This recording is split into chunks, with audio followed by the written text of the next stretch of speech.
भरत का अंतर्द्वंद ई लोकार्पण में आप सबका हार्दिक स्वागत है। जैन जगत के बहुचर्चित महापुरुष भरत चक्रवर्ती के जीवन को दर्शाता हुआ यह काव्य सचमुच आज ध्रुव तारे की तरह सुशोभित हो रहा है। हम सब बहुत ज़्यादा लकी हैं, बहुत ज़्यादा सौभाग्यशाली हैं कि भरत के जीवन को दर्शाने वाला है काव्य हम सबको पढ़ने और सुनने को मिल रहा है। और सोने पर सुहागा तो यह है कि इसके लेखक हम सबसे रूबरू हो रहे हैं।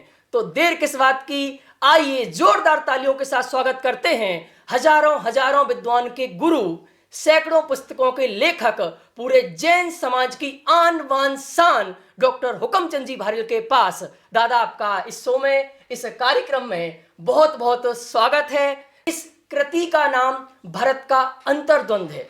तो भरत जी का अंतर्द्वंद क्या था? जैन दर्शन में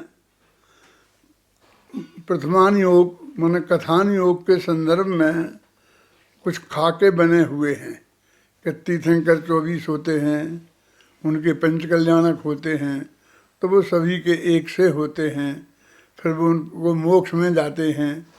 ऐसे ही चक्रवर्तियों का भी सब सीमा रेखाएं बनी हुई हैं।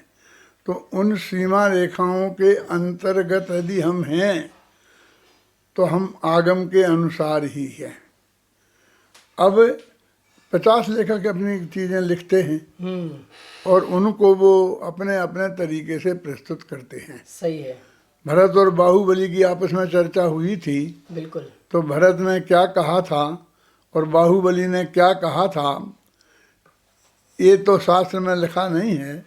मोटी मोटी बात ये हुई थी कि दोनों ये चाहते थे कि ये साम्राज्य को कौन संभाले, क्या करे, तो उसी से संबंधित चर्चा हुई थी। वो चर्चा कभी अपनी तरफ से लिखता है तो उसमें अनेक अनेक एंगल होते हैं जो हमारे सामने आते हैं। तो इतनी सब चीज़ें जो विद्यमान हैं और जिस तरह इन दोनों महापुरुषों का चरित्र प्रदर्शित होता है, लोगों को लगता है कि दोनों भाई बहुत लड़े थे आपस में, यहाँ तक कि वो लड़ाई पहुँच गई थी कि वो एक दूसरे पर जान से मारने तक को तैयार हो गए थे, चक्कर चला दिया था। ये कहते हैं कि भाई दोनों चक्रवर्तित्व के राज्य के लिए लड़े थे। तो मैंने जो जैन शास्त्रों का अध्ययन गहराई से किया है, जिसमें भरत का उल्लेख जहाँ जहाँ आया है, तो कहीं ऐसा नहीं लगता है। हाँ। ऐसे लगने से तो उनके व्यक्तित्व में हीनता आती है। मेरी दृष्टि से उनका व्यक्तित्व बहुत महान है। तो मैंने भरत और बाहुबली दोनों के महान व्यक्तित्वों को चित्रित करने की कोशिश की है। अब तो जैन दर्शन में चौथे गुण स्थान जिसे हम बोलते हैं अवरत सम्यक दृष्टि, उसकी स्थिति ऐसी होती है कि उसकी श्रद्धा तो सिद्धों के समान होती है। बिल्कुल। और उसका जीवन, क्योंकि सामने वाले सभी ज्ञानी सम्यक दृष्टि तो है नहीं, सारा जगत तो मिथ्या दृष्टि रूप में ही है। बिल्कुल। उनके साथ उन्हें व्यवहार करना पड़ता है, तो इसलिए उनका व्यवहार उन जैसा हो जाता है बाहर से देखने में। सही है। तो ये निरंतर द्वंद्व उनके अंदर चलता रहता है। श्रद्धा सिद्धों जैसी, आचरण व्यवहार जगत में जैसा है वैसा, तो वे उसका द्वंद्व उनके अंतर में निरंतर चलता रहता है। वो हरेक सम्यक दृष्टि की बात है चौथे गुण स्थान वाले की। भरत उसका लिए सर्वोच्च उदाहरण है। तो उनको हमने केंद्र बनाकर उस चीज को स्पष्ट करने की कोशिश की है। अब दूसरी और एक तीसरी बात है कि बाहुबली दीक्षा लेके जा रहे हैं। वो नहीं चाहते थे कि बाहुबली दीक्षा लेके जाएं। सही है।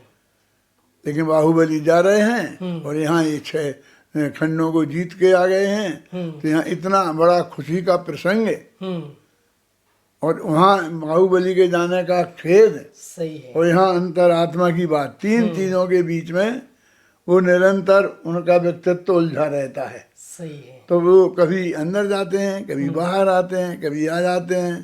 तो कहते मैं 2 पार्टों के बीच के 3 पार्टों के बीच निरंतर पिसता रहता हूँ, उसका चित्रण हमने इसमें किया है।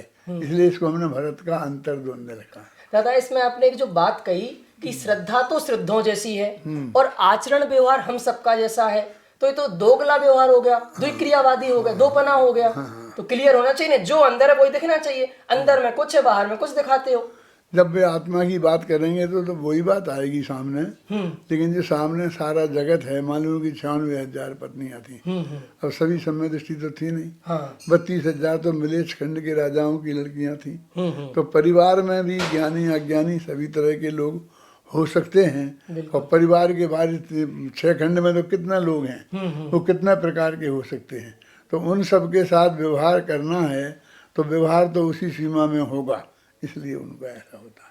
दादा, दूसरा प्रश्न ये है कि भरत चक्रवर्ती के जीवन को दर्शाने वाले बहुत सारे पाठ हैं, बहुत सारी स्तुतियां हैं, बहुत सारी कहानियां हैं, बहुत सारा साहित्य लिखा गया। हम उसको गणना में बता नहीं सकते हैं, इतना साहित्य लिखा गया है। तो आपने ऐसा नया क्या लिखा, आपको ऐसी क्या बात लगी कि जो पुराने में छूट गई है, जो कही जानी चाहिए थी, वो बात आप बता दो जो इसमें कही गई है। पुराने में क्या छूट गया है, जबकि आप कह रहे इतना अधिक अधिक लिखा है, तो उनमें भी परस्पर विरुद्ध आपको दिखाई देगा।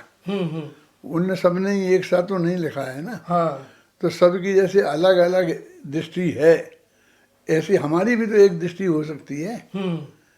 हमने एक दृष्टि और अपना दृष्टिकोण प्रस्तुत किया है। अब आप उसे पढ़िए, देखिए। और हमारे जो भरत हैं, जो भरत को जिस रूप में हमने प्रस्तुत किया है, और उस भरत में और साहित्यकारों ने जो प्रस्तुत किया है, उस भरत में जो आपको अंतर स्पष्ट दिखाई देगा, तो उससे आपको मालूम पड़ेगा कि इसकी क्या आवश्यकता थी। तो उसमें एक नया चिंतन आप सबको देखने मिलेगा। जो पिछली कहानियां हम सुनते थे, या दादा ऐसा कहें आपने 2 कहानियां लिखी हैं भरत से संबंधित, एक अभागा भरत और एक उच्चिष्ट भोजी। यह काव्य उसी का विस्तार है क्या? वो बातें भी इसमें आई हैं और बातें भी हैं। वो जो अभागा भरत है, वो भी बात इसमें बहुत उभर के आई है, और उच्छिष्ट भोजी की बात भी आई है। 2 बातें वे जो 2 कहानियों में कही गई हैं, वो भी दोनों बातें इसमें आई हैं। लेकिन उसके अलावा भी बहुत कुछ है, कहानी के खाके में बहुत कुछ है, उससे वो बात इसमें प्रकट हुई है। तो नयापन क्या है इसमें, आप वो बता दें। अब नयापन तो आप पढ़ेंगे तब मालूम पड़ेगा। मान लीजिए कि इसमें कहा कि दोनों ने लड़ाई लड़ी थी और भरत चक्रवर्ती ने बाहुबली पर चक्र चला दिया था। लेकिन हमने उसे कहा कि चक्र चलाया नहीं था, बाहुबली से ये कहा था कि तुम ही ये राज संभाल लो और मुझे अब भगवान की दिव्य ध्वनि सुनने का लाभ मिलेगा। तो वो जो चलाया, माने उससे कहा जा तुम उनके पास, और इसको लोग उसे चलाने के 2 अर्थ होते हैं, एक तो दूसरे के पास भेजना और एक हथियार के रूप में चलाना। सही है। तो वो लोग कहते हैं हथियार के रूप में चलाया था, और हम कहते हैं उन्होंने बाहुबली को भेंट कर दिया था, दे दिया था। ये महान अंतर है। अच्छा। और आप यदि पूरी कथानक पे ध्यान देंगे तो क्या उचित है क्या अनुचित है, आपके ख्याल में आएगी बात। दादा, इससे संबंधित एक सबसे बड़ी बात ये है, पूरी दुनिया में चलता है, पूरी दुनिया समझती है, जो नाटक होते हैं, जो लिखा जाता है, यही दिखाया जाता है कि भरत और बाहुबली के बीच में बहुत युद्ध हुए, बहुत लड़ाई हुए। वो दोनों भाई बहुत लड़ने वाले थे, लड़ने झगड़ने वाले भाई थे। ऐसे भाई नहीं होने चाहिए, ये पूरी दुनिया को मैसेज दिया जाता है। पर मैंने इसको पढ़ा तो आपने कहा ये 2 भाइयों की प्रेम कथा है। इस पूरी दुनिया को अगर कोई मैसेज देने वाली उत्कृष्ट प्रेम कथा वो है तो भरत और बाहुबली की थी। तो दुनिया कहती है दोनों सबसे ज्यादा लड़ने वाले हैं, और आप कहते हैं सबसे बड़ी प्रेम कथा है। ये सबसे बड़ी बात तो यही है, प्रेम कथाओं के बारे में। इस जगत में जो एक लड़का लड़की, एक स्त्री एक पुरुष के बीच में जो प्रेम होता है, श्रृंगार रस वाला प्रेम, वो प्रेम इसमें नहीं है। लेकिन 2 भाइयों में वात्सल्य भाव जिसे हम कहते हैं, वो सच्चा प्रेम जो है साधनियों में होता है, वो प्रेम इसमें उस पर दिखाया है। ये प्रेम कथा तो है, लेकिन उस जगत जैसी प्रेम कथा नहीं है।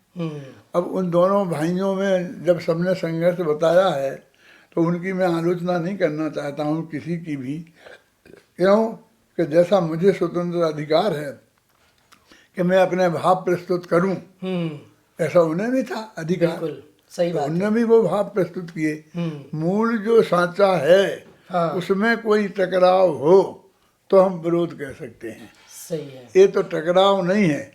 राम जब वन में जाने लगे और वे सीता जी से मिलने गए और उनने कहा कि भाई मैं वन में जाता हूँ, तुम यहीं रहो, सासू जी की सेवा करना। हाँ तो उन्होंने कहा कि नहीं नहीं, मैं तो आपके साथ चलूंगी।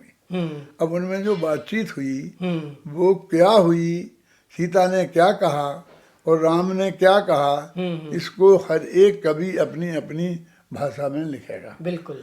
बस। लेकिन वो ये बदल नहीं सकता कि वो कहे कि राम जीत गए और सीता फिर, क्योंकि सीता राम के साथ जंगल में गई थी, ये ऐतिहासिक सत्य है, ये पौराणिक सत्य है, इसको नहीं पलटा जा सकता। तो वो बीच की चर्चा वो चाहे जितनी कराएं, लेकिन अंत में निष्कर्ष यही निकालना पड़ेगा कि सीता जी राम के साथ तो ये भी तो पौराणिक सत्य है कि वो दोनों लड़े थे। हैं। चक्र उनका प्रवेश नहीं कर पा रहे, घटना चलती ना कि चक्र प्रवेश नहीं कर पा रहा तो युद्ध हुआ था। पौराणिक सत्य ये है कि भरत चक्रवर्ती थे और उनको 1 लाख पूरब जो भी है ना, इतने काल तक अभी रहना था और राज्य करना था चक्रवर्ती का। हाँ और बाहुबली को दीक्षा लेनी थी और वो 1 वर्ष में ही उन्हें केवल ज्ञान होना था। ये पौराणिक सत्य है, सही। हम इसको नहीं बदल सकते हैं। फिर उनके बीच में क्या हुआ उसकी बात को हम ये कर सकते हैं, ख्याल में है ना। अच्छा तो उसमें कुछ आपने छंद लिखे हैं। हाँ। वो आज 6वें अध्याय में जो उनके वात्सल्य को प्रदर्शित करते हैं वो आप देखेंगे तो आपको सचमुच रोम रोम आपका पुलकित हो जाएगा, रोम रोम रोमांचित हो जाएगा। क्या छंद लिखे हैं, आइए कुछ हम गुनगुनाते हैं और लेखक से इनकी चर्चा भी करेंगे। अरे वात्सल्य भाव से भरे भड़े बाई तो है सानंद, कुशलता तो है सभी प्रकार और है पूरी तरह प्रसन्न। याद आती है उनकी बहुत और उनका अपार स्नेह, कभी भी भूल नहीं पाता अरे उनका वात्सल्य विशेष। अरे हम साथ साथ खेले और खाना पीना भी साथ, भले हम 2 देहों में रहे किंतु आत्म हम सबका एक, भले ही बेअग्रज में अनुज किंतु थे हम दोनों ही एक। आज भी हैं हम दोनों एक, अधिक क्या कहें एक हैं एक। दादा इसका थोड़ा सा आप मीनिंग बता दें कि हम भले ही 2 देहों में रहे किंतु आत्मा हमारा एक था। इसका अध्यात्म में तो ये अत्यंत स्पष्ट है कि दोनों बिल्कुल पृथक पृथक हैं और दोनों में अत्यंता भाव है। लेकिन उनमें इतना गहरा वात्सल्य था कि उनके इतने एक से विचार थे, एक सी सात्विक वृत्ति थी, इतना उनमें आपस में प्रेम था कि उसको हम इन शब्दों में व्यक्त कर रहे। साहित्य में भी और लोक में भी इस तरह के प्रयोग बहुत हुए हैं।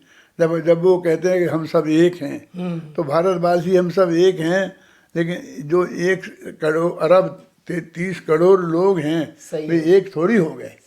तो एक था जो उनमें कितना वात्सल्य और कितना प्रेम है, ये बताने के लिए यहाँ एक शब्द का प्रयोग किया है। और अभी बहुत सीमित शब्दों में हमें ये बताना है कि आज तक जन्म से लेकर भरत और बाहुबली में कैसा स्नेह था।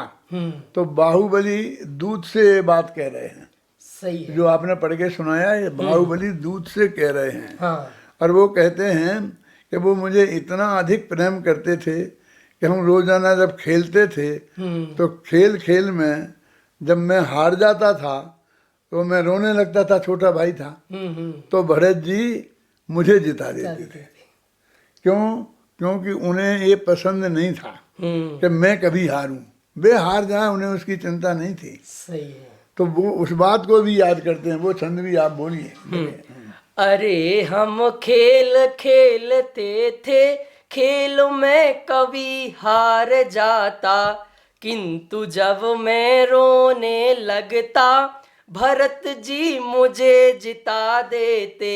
अरे वे जीत जीत कर भी, अरे रे मुझे जिता देते।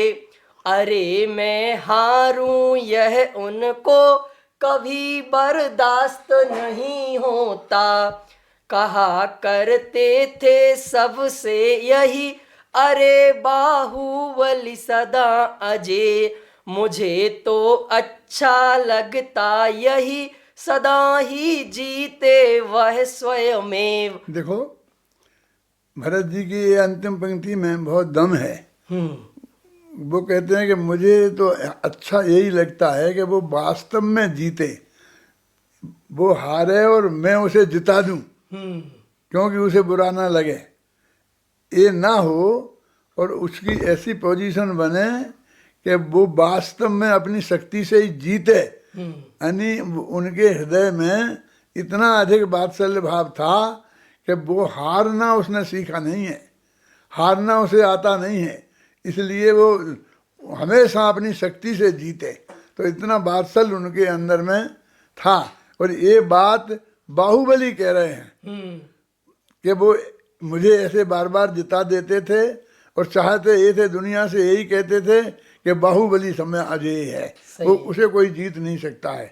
और मैं चाहता हूँ कि वो हमेशा ही जीते और अपनी शक्ति से जीते, कोई उसे जिता दे ऐसा ना हो। सही है। और उनके हृदय में, बाहुबली के हृदय में भरत के प्रति क्या भाव था वो इन पंक्तियों में प्रकट होता है। अंतिम छंद भी पढ़ो।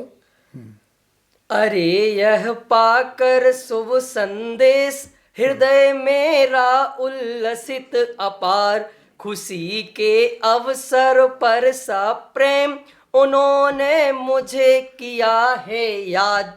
अरे मुझको आनंद विशेष और खुशियां हैं अपरंपार। अरे भरते से हुए चक्रेश, बधाई देता 100 बार। भरत चक्रवर्ती बन गए, इसके लिए भी तो 100 बार बधाई दे रहे हैं। उन्हें बहुत खुशी है और उन्हें इस बात की भी खुशी है कि इस खुशी के अवसर पर उन्होंने मुझे याद किया। सही है। मुझे निमंत्रण दिया, मुझे बुलाया। बिल्कुल। अब यहाँ कहीं भी उनके हृदय में कोई ईर्ष्या है, उनके हृदय में कोई दुख है कि वे चक्रवर्ती बनना चाहते हैं, ऐसी कोई गंध दिखाई नहीं देती। सही है। बस बात थोड़ी सी हो गई कि चक्र रत्न रुक गया। हाँ। चक्र रत्न रुक गया तो अब वो कहते हैं कि भाई भरत जी तो मुझे बहुत प्रेम करते हैं, मुझे भरत जी से कोई शिकायत नहीं है। सही है। लेकिन ये चक्र रत्न अड़ गया है तो ये मुझे बुला रहे हैं, युद्ध भूमि में बुला रहे हैं, ये बात आ गई। अब देखिए कि भरत के हृदय में बाहुबली का क्या है, भरत क्या सोचते हैं बाहुबली के बारे में, उसे भी सुनाइए आप। अरे वह स्वाभिमान का पिंड, हारना उसने सीखा नहीं, वह सदा जीतता रहा और हम रहे जिताते उसे। और मैं देख नहीं सकता, अरे रे उसे हारते हुए, और वह कैसे देखेगा, अरे रे मुझे हारते हुए। भाइयों से लड़ने की बात, अरे मैं सोच नहीं सकता, अधिक क्या और हारते हुए उन्हें मैं देख नहीं सकता। अरे लड़ने मरने की बात किसी से मैं कर सकता नहीं। आप देखिए वो भरत कितना चाहता है उन्हें कि उन्हें खेल खेल में भी हारते नहीं देखना चाहता है। और खेल में हार गए होंगे, जीत गए होंगे, अब ये तो एक्चुअल लड़ाई होगी ना, तो वो कहते हैं कि नहीं ये नहीं हो सकता। वो अलग बात है, खेल खेल में हार गए जीत गए होगी कोई बात, लेकिन एक्चुअल में मैं उसको हारते हुए नहीं देख सकता हूँ। और मुझे पक्का भरोसा है कि वो भी मुझे हारते हुए कैसे देखेगा। सही है। तो हम लड़ाई कैसे हो सकती है? बिल्कुल वे कहते हैं मैं भाइयों से लड़ने की बात मैं सोच ही नहीं सकता। सही है।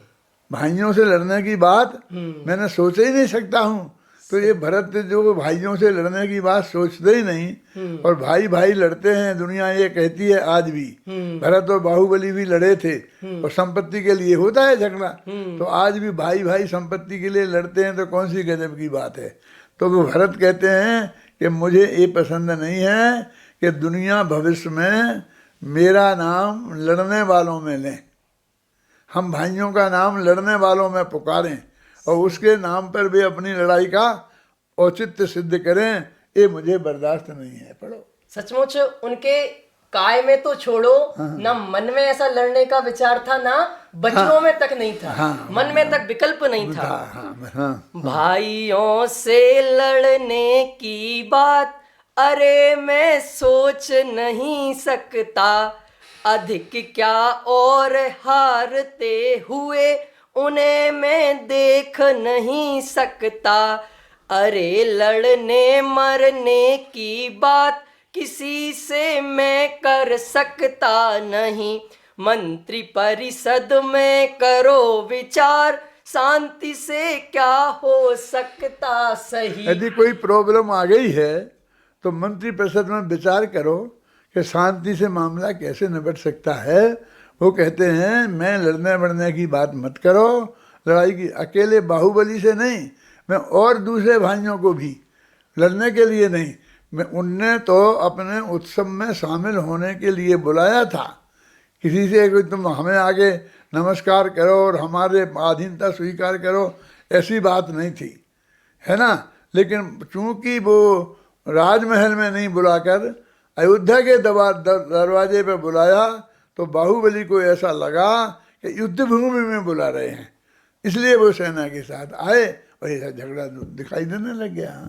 और इसकी इन संस्कारों को हम आज के मंत्रिमंडल में भी देखते हैं। अगर दो देशों की कुछ दिक्कत होती है तो रक्षा मंत्री कहता है मैं इस चीज की कठोर निंदा करता हूं और हम मिलजुल कर सुलझाएंगे, लड़ाई करने की कोई बात नहीं करता है।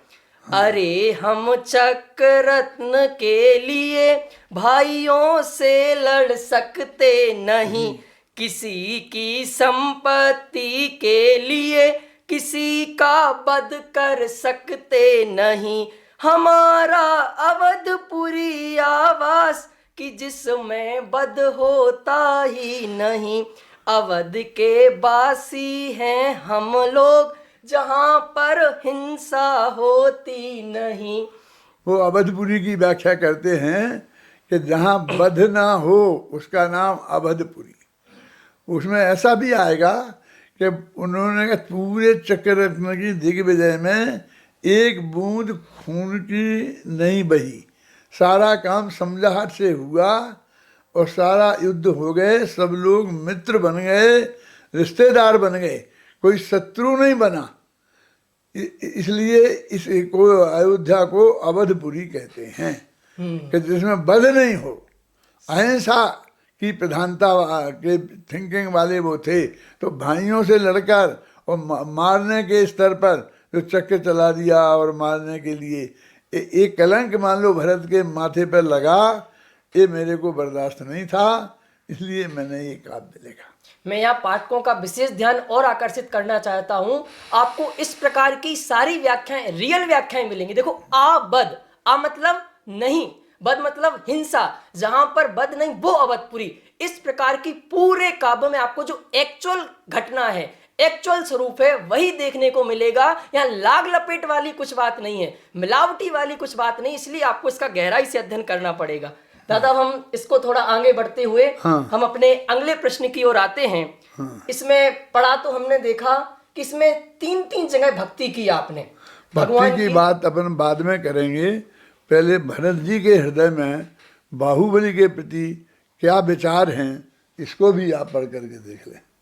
अरे वह स्वाभिमान का पिंड हारना उसने सीखा नहीं, वह सदा जीतता रहा और हम रहे जिताते उसे, और मैं देख नहीं सकता अरे रे उसे हारते हुए, और वह कैसे देखेगा, अरे रे मुझे हारते हुए। भाइयों से लड़ने की बात, अरे मैं सोच नहीं सकता, अधिक क्या और हारते हुए उन्हें मैं देख नहीं सकता। अरे लड़ने मरने की बात किसी से मैं कर सकता नहीं, मंत्री परिषद में करो विचार, शांति से क्या हो सकता सही। अरे हम चक्र रत्न के लिए भाइयों से लड़ सकते नहीं, किसी की संपत्ति के लिए किसी का वध कर सकते नहीं। हमारा अवधपुरी आवास कि जिसमें वध होता ही नहीं, अवध के बासी हैं हम लोग, जहां पर हिंसा होती नहीं। इतने बीच में बाहुबली को विकल्प आया कि भाई साहब कैसी बात करते हो, यदि आप मुझे हराएंगे नहीं तो आप चक्रवर्ती नहीं बन पाएंगे, ये तो आप जानते हैं ना, क्योंकि चक्र रत्न प्रवेश नहीं करेगा।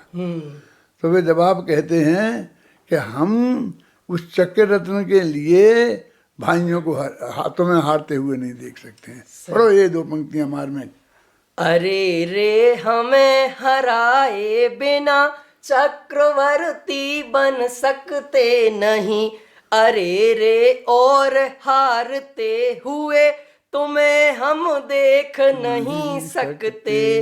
अरे आज तक अनुज जीतते ही देखा है तुम्हें, और आज भी अनुज आप ही जीतेंगे ना डरे।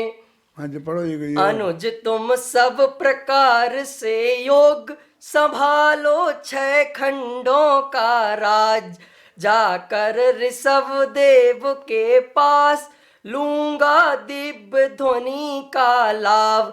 अभी तक इसमें उलझा रहा, नहीं ले पाया ध्वनि का लाभ, और अब जागा है सद्भाग, मुझे लेने दो उसका लाभ। देखो ये कितने अंदर की मार्मिक बात है।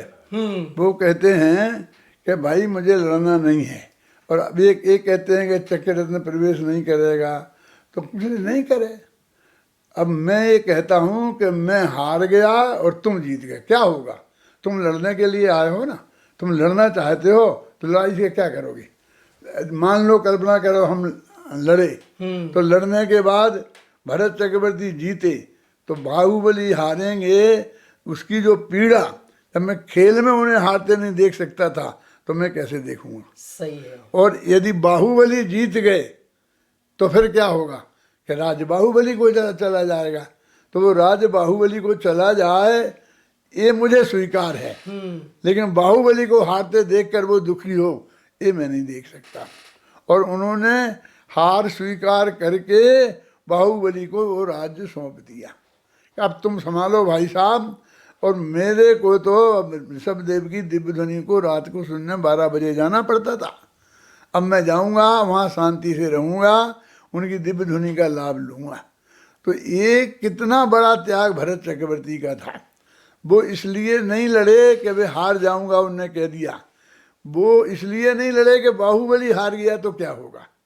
सवाल मेरे हारने का नहीं है, सही है, सवाल बाहुबली के हारने का है, क्योंकि चक्रवर्ती कभी हारा नहीं करते हैं। सही है, हैं चक्रवर्ती तो जीतने के लिए ही चक्रवर्ती बनते हैं, समझे ना। वो हार जाएं ऐसा कभी होता नहीं है। सही है। तो वो बाहुबली ना हार जाएं, और हार का जो दुख बाहुबली को होगा वो उन्हें बर्दाश्त नहीं था।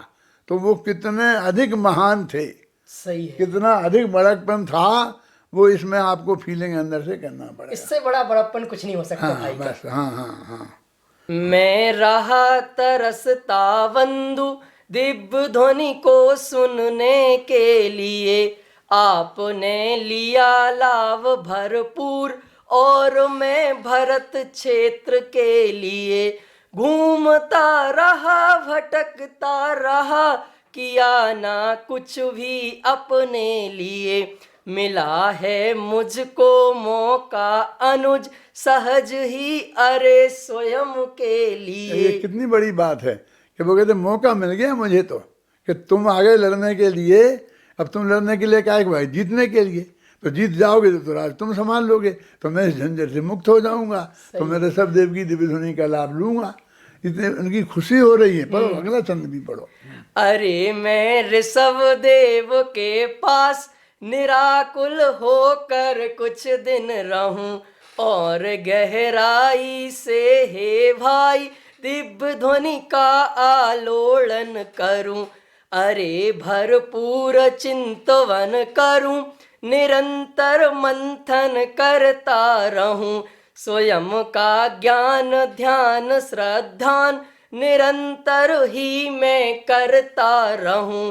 अरे मैंने मानी है हार, चक्र अब मेरा कैसे रहा, और जीता है मेरा भाई चक्र तो घर का घर में रहा। मुझे खुशियां हैं अपरंपार, अरे जीता है मेरा भाई, मुझे है परमानंद अपार, मिलेगा दिव्य ध्वनि का लाभ। अब आप देखिए कितना ऊंचा चिंतन है कि एक तो वो पहले ही से कहते आए हैं, दूसरे अध्याय में भी आप जाके देखेंगे तो पहले ही से कहते आए हैं कि जो चक्ररत्न प्रकट हुआ है वो हम सबका है।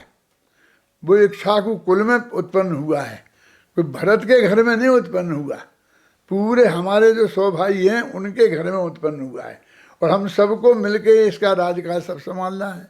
सही। अब वो कहते हैं कि नहीं साहब, चक्रवर्ती ने झगड़ा खड़ा कर दिया, और यदि मेरा भाई जीत गया तो भी घर का घर में ही तो रह गया, सही क्या के खोया। वो कहते घर का कितना महत्व है उनकी दृष्टि में कि हमारी ये संपत्ति मेरे भाई के पास चली गई तो शत्रु के पास थोड़ी गई है। सही है। चक्ररत्न तो घर के ही घर में रहा कि नहीं साहब, व्यक्तिगत तो आपकी हानि हुई या क्या हानि हुई।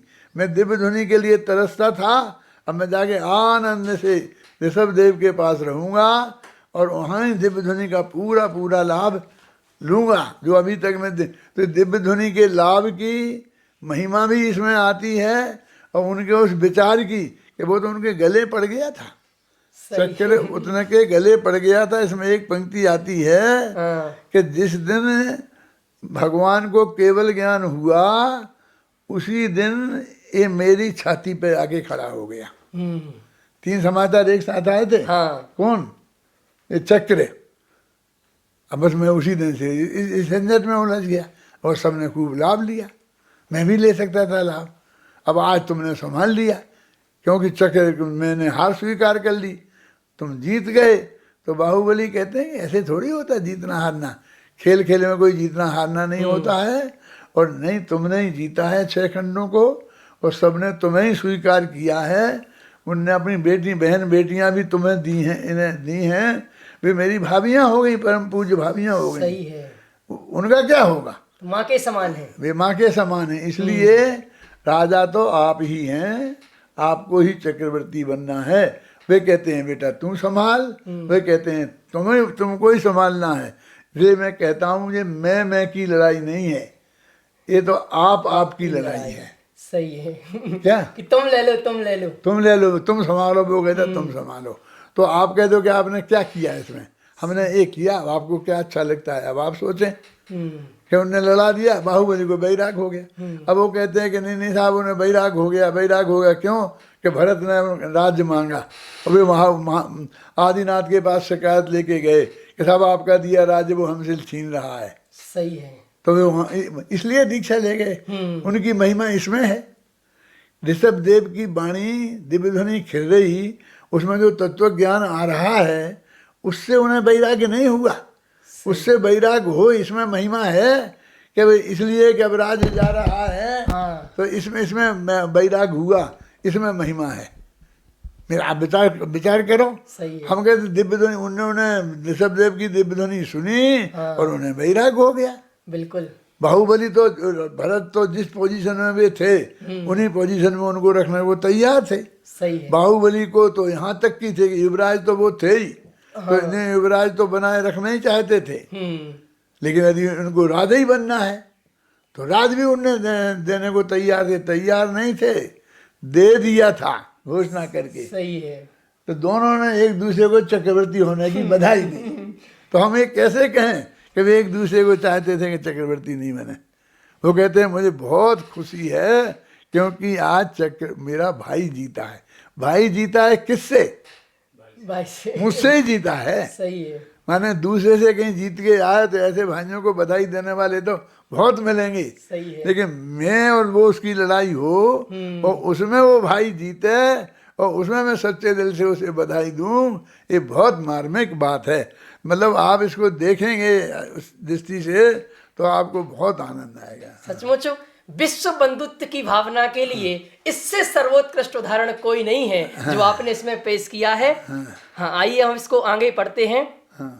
भाई का भाई से लड़ना नहीं है कोई अनोखी बात, भरत और बाहुबली भी लड़े, अरे लड़ने वाले यह कहें मैं नहीं चाहता, अरे जगत में हो ऐसा परिहास, भाइयों के लड़ने का भाई नहीं बनने दूंगा इतिहास, भाइयों से लड़ने की बात अरे मैं सोच नहीं सकता, अधिक क्या और हारते हुए उन्हें मैं देख नहीं सकता, अरे लड़ने मरने की बात किसी से मैं कर सकता नहीं, मंत्री परिषद में करो विचार,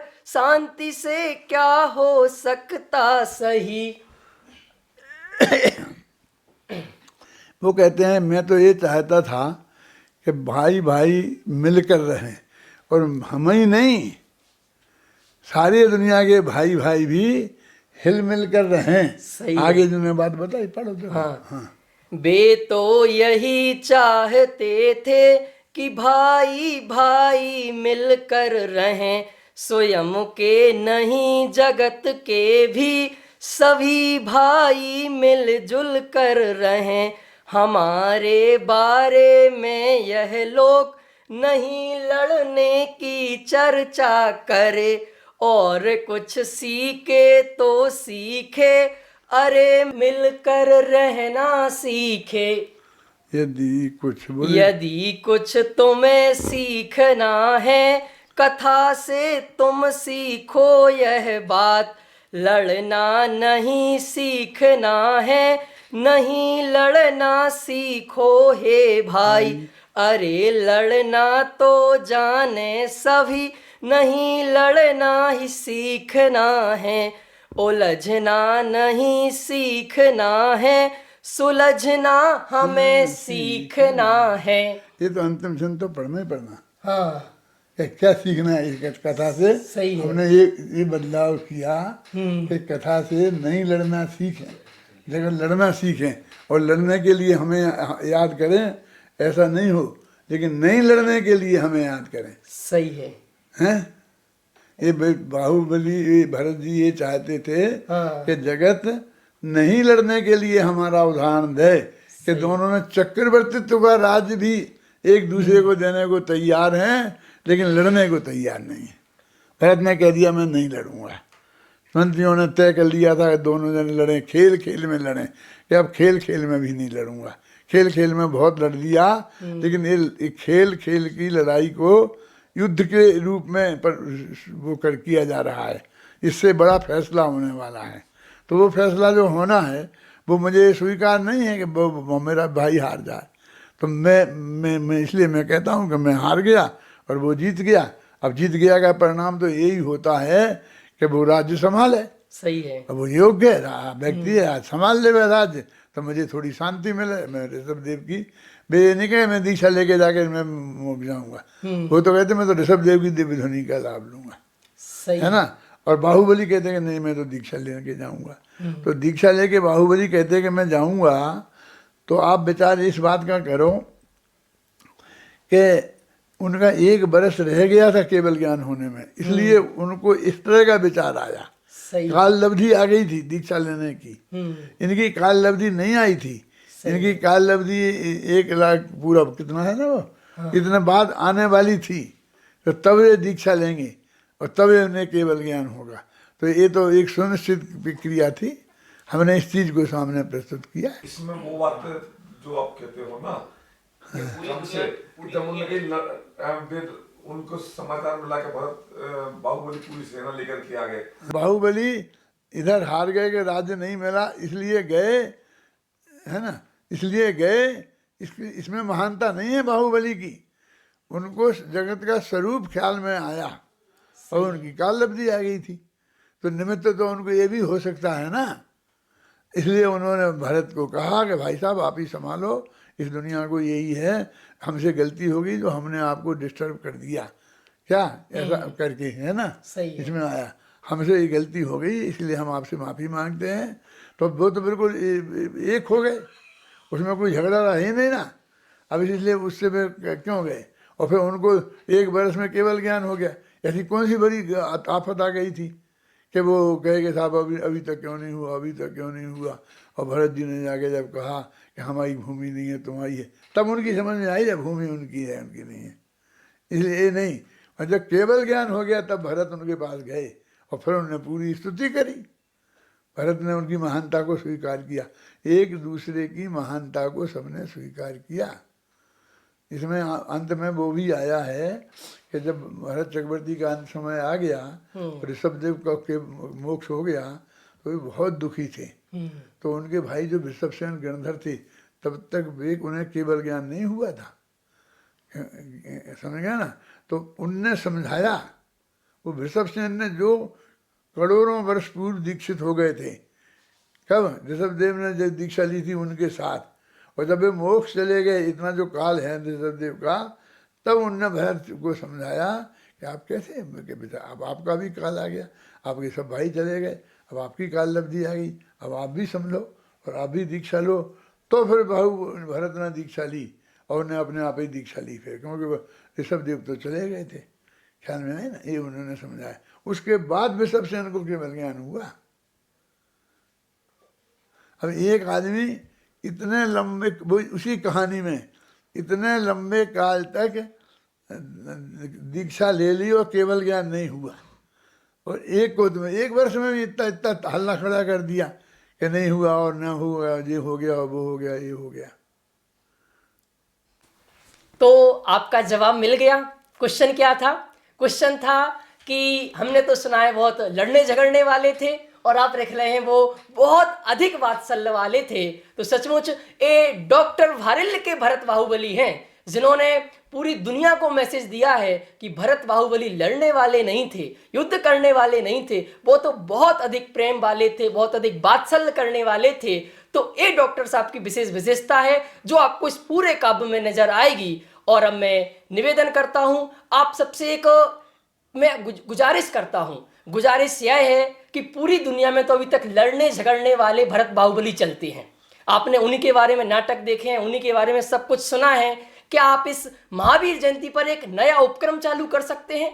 तो वो उपक्रम यह है, इस कृति का लोकार्पण मैं डॉक्टर साहब के हाथों से स्वयं करवाना चाहता हूं कि डॉक्टर साहब यह कृति आप सबके हाथों में सौंपें और यह कृति आप जन जन के हाथों में पहुंचा दें। डॉक्टर साहब आपको सौंपेंगे और आप पूरी दुनिया को सौंपेंगे। इसी भावना के साथ मैं डॉक्टर साहब से निवेदन करूंगा कि वो इस कृति का विमोचन करें, लोकार्पण करें। उससे पहले मैं जैन जगत के सर्वमान विद्वान डॉक्टर वीर सागर जी से निवेदन करता हूं कि वो अपने विचार इस काव्य के संबंध में साझा करें। डॉक्टर वीर सागर जी। आज बहुत ही प्रसन्नता का अवसर है कि मेरे पूज्य गुरुवर डॉक्टर हुक्मचंद वारिल्य की नई रचना भरत का अंतर्द्वंद का लोकार्पण हो रहा है। भरत का अंतर्द्वंद एक बहुत ही महत्वपूर्ण और अद्भुत कृति है। मैंने इसका शुरू से अंत तक अध्ययन किया और मैं इतना आनंदित और गदगद हो गया कि उस सब को व्यक्त करने के लिए मेरे पास शब्द नहीं है। वास्तव में ये एक बहुत ही अनूठा विषय है। पुराने आचार्यों ने, विद्वानों ने इस विषय को अनेक बार उठाने की कोशिश की कि एक सम्यक दृष्टि के जीवन में कैसा अंतर्द्वंद रहता है। वो न बाहर रह पाता है न अंदर रह पाता है, और इस सब को वो कैसे मैनेज करता है, इसे बताने की हमारे पूर्वाचार्यों ने बहुत कोशिश की। पंडित दौलत राम जी का एक बहुत सुंदर भजन है, चिन मूरत द्रगधारी की मोई रीति लगत है अटापटी। ज्ञानियों की रीति बहुत अटपटी होती है और वो पूरा भजन पढ़ने लायक है। ज्ञानियों के अंतर्द्वंद को ही वो व्यक्त करने की एक कोशिश है।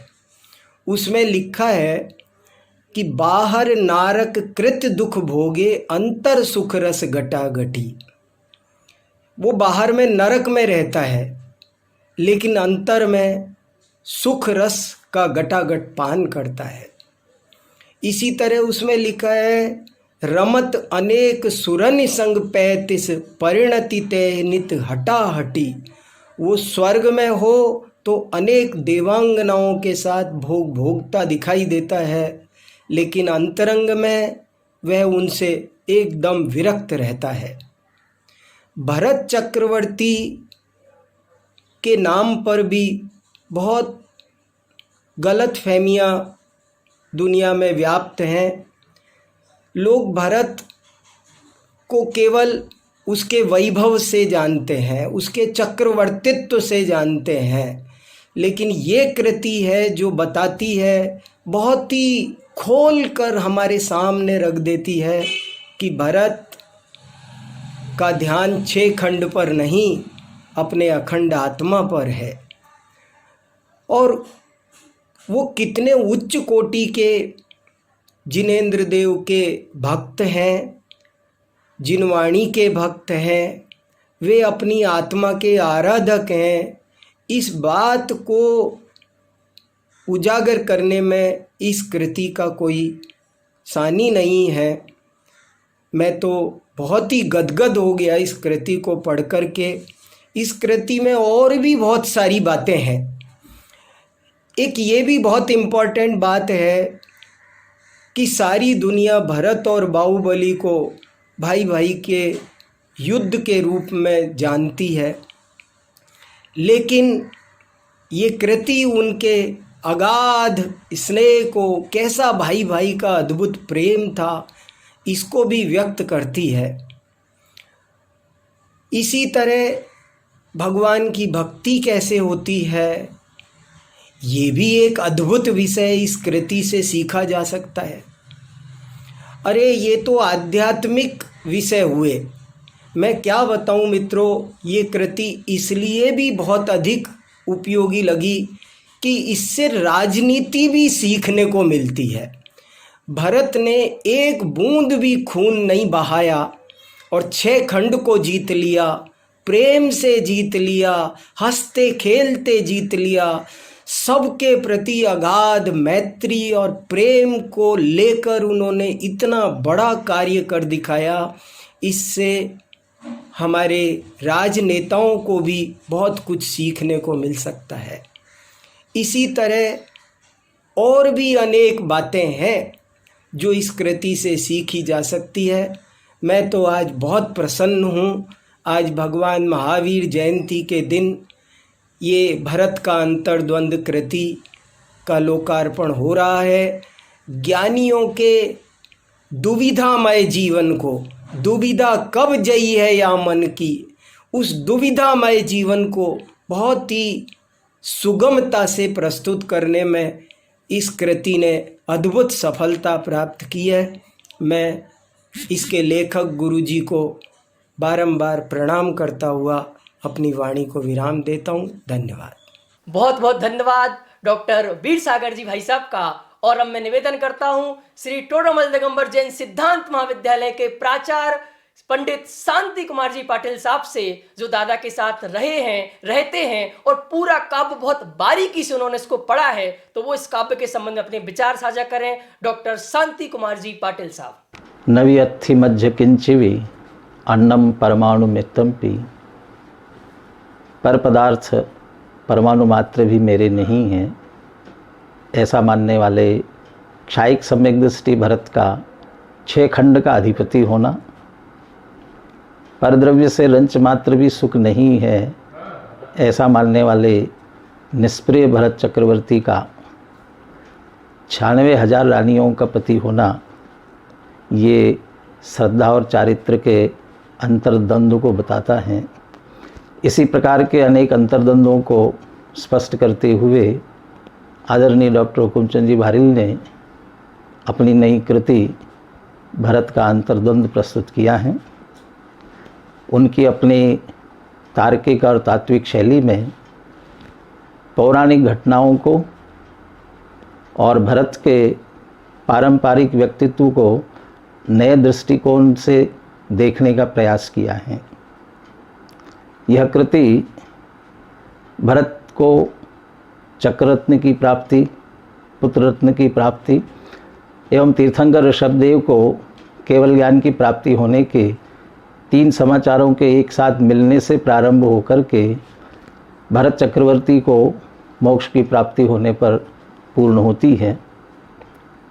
इस कृति में भरत चक्रवर्ती का जिनेंद्र भगवान के प्रति सच्ची भक्ति की एकाग्रता, आत्म चिंतन की तन्मयता के साथ साथ 6 खंड जीतने की भावना कोई 6 खंडों को जीतने के लिए नहीं थी, बल्कि अखंड भारत को एक करते हुए सबका साथ सबके विकास की भावना थी।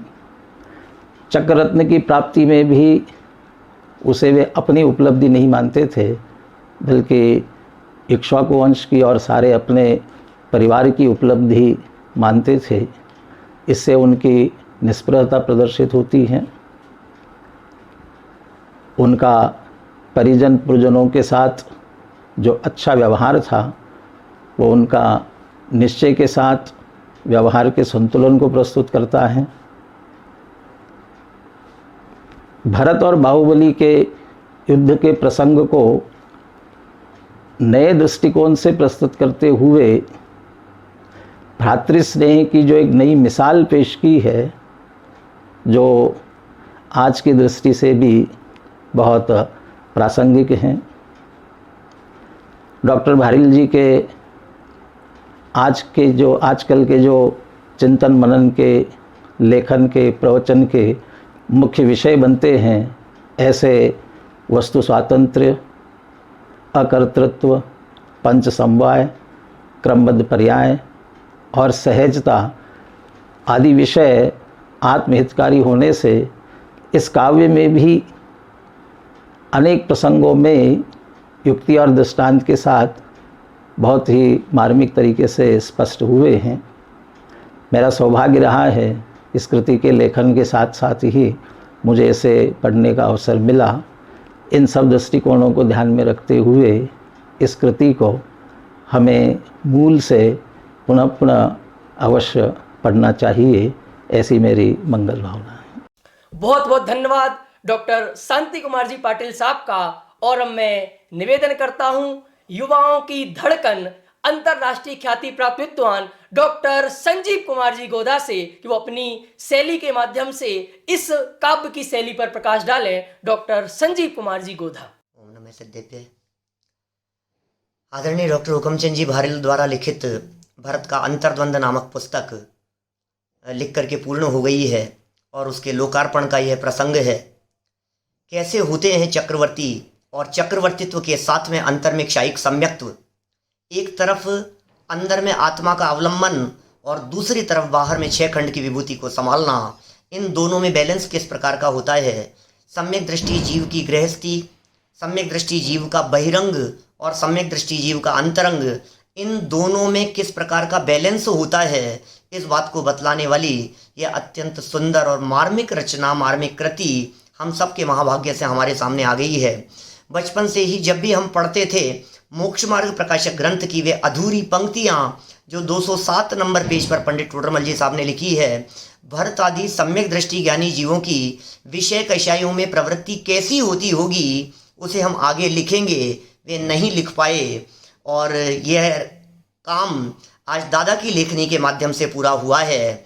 हम सभी इसका अवश्य लाभ लेवें, भरपूर लाभ लेवें और हम जानें सच में सम्यक दृष्टियों का अंतरंग और बहिरंग जीवन का सुमेल किस प्रकार का होता है। या तो हम सम्यक दृष्टि यानी जीव को बहुत बहुत बहुत महान समझने लगते हैं, या फिर सम्यक दृष्टि जीव को बिल्कुल साधारण सा समझने लगते हैं, लेकिन उसके जीवन का जो बैलेंस है उस बैलेंस को बहुत ही सुंदर ढंग से पद्य रूप में भरत का अंतर्द्वंद, इस रूप में भरत और बाहुबली इन दोनों के संवादों को लेकर के भगवान ऋषभदेव की वीतरागता की स्तुति, कैसी सच्ची स्तुति होती है।